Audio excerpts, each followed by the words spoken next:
ઓમ ગણેશ હર હર મહાદેવ।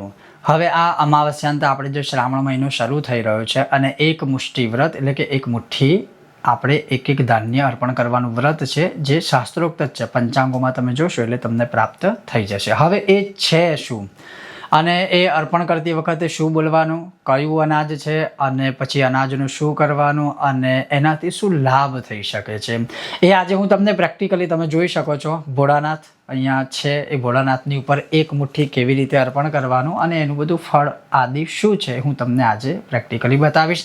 જો તમને આ સત્સંગ વિષય વિડીયો પસંદ આવે તો લાઇક કરજો, શેર કરજો, ચેનલ પર નવા હોય તો સબસ્ક્રાઈબ કરજો અને હા, તમે પણ આવું જો ધાન્યાર્ચન કરો એટલે કે આવું અર્ચન કેવું કરવાના હોય તો જરૂરથી તમે ચાહો તો વિડીયો કે ફોટો અમારા વોટ્સઅપ નંબર ઉપર શેર કરી શકો છો। ચાલો સત્સંગ શરૂ કરીએ। હવે પહેલો જે સોમવાર છે આ વખતે 28 જુલાઈ સોમવાર છે। હવે પહેલા સોમવારે શું કહેલું છે કે ચોખા ચડાવવાના, પહેલા સોમવારે ચોખા ચડાવવાના। હવે એ ચોખા એક મુઠ્ઠી એટલે સામાન્ય થોડા ઘણા ચોખા લેશો તો ચાલશે ને। યાદ રાખો કોઈ દિવસ ઊંધા હાથે આ રીતે નહીં ચડાવવાનું, છતાં હાથે આ રીતે ધીમેથી અર્પણ કરજો।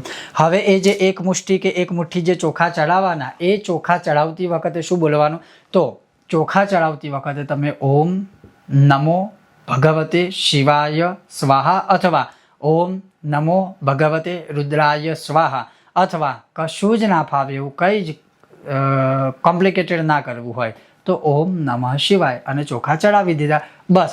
હવે એ ચોખા ચડાવ્યા પછી જે છે એ તમે એ ચોખા જે છે કે જે અનાજ આપણે ચડાવીએ છીએ એ આપણે પવિત્ર જગ્યા ઉપર વિસર્જિત કરી દેવાનું રહેશે। તો ચાલો હું તમને હવે બતાવું કે કેવી રીતે આપણે આ શિવજીને અર્પણ કરી શકીએ છીએ આ ચોખા અથવા તો તમે જોઈ શકો છો સર્વપ્રથમ મેં આ એક આખી કટોરી ભરી એટલે કે છલોડી ભરી અને એક વાટકીમાં મેં ચોખા લીધા છે। અહીંયા ભગવાન ભોળાનાથ છે મારા અને એમની ઉપર પછી આપણે આ રીતે અર્પણ કરવાના છે એકદમ પ્રેમપૂર્વક અને ધીમેથી કે ભગવાન ખુશ થાય અને ભગવાન આપણી પર પ્રસન્ન રહે। હવે આ ઘણા બધા અક્ષત છે એટલે બધા નહીં લઉં પણ થોડા ઘણા મુઠ્ઠીમાં લઈ અને પછી ભગવાનની ઉપર હું અર્પણ કરીશ।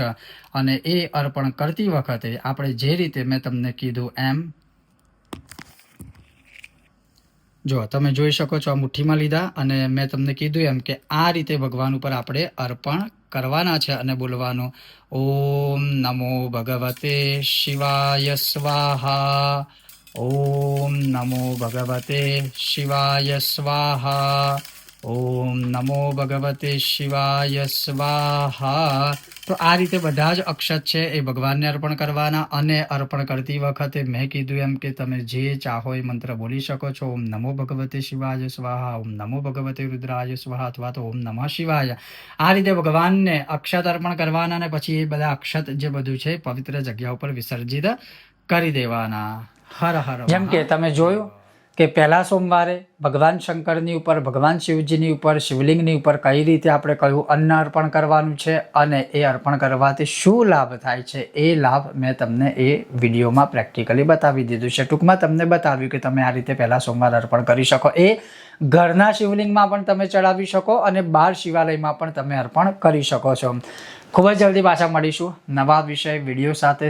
ત્યાં સુધી તમે જોતા રહો ચાલો સત્સંગ કરીએ મારી સાથે।